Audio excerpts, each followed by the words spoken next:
10 जुलाई तक डीडीए कोई एक्शन नहीं लेगा होपफुली।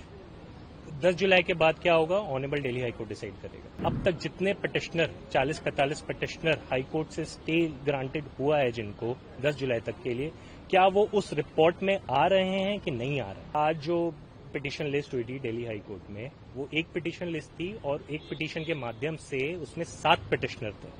7 पिटिशनर का ये कहना था कि 6 पिटिशनर तो 279 के अंदर आते हैं और एक पिटिशनर 285 में आता है खसरा नंबर। कोर्ट ने ये सबमिशंस रिकॉर्ड करते हुए सबको स्टे दिया है 10 जुलाई तक का, और इन सब पिटिशनर्स को नोटिस नहीं मिला था, बट इनको सर्वेयर जो सब्सिक्वेंट सर्वेज हो रहे हैं बटला हाउस एरिया में, उसमें बताया गया था कि इनका प्रॉपर्टी का कुछ हिस्सा जैसे 5%, 10%, 20% डिमोलिश किया जाएगा।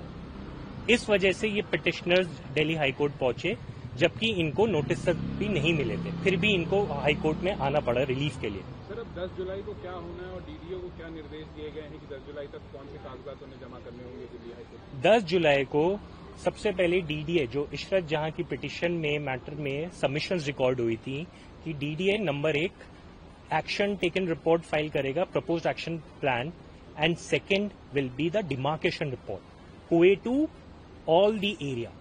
सो पूरे एरिया 279 या 279 से बाहर जिन जिन को डीडीए डिमोलिश करना चाहता है उनकी रिपोर्ट फाइल करेगा, डिमार्केशन रिपोर्ट और प्रपोज एक्शन प्लान।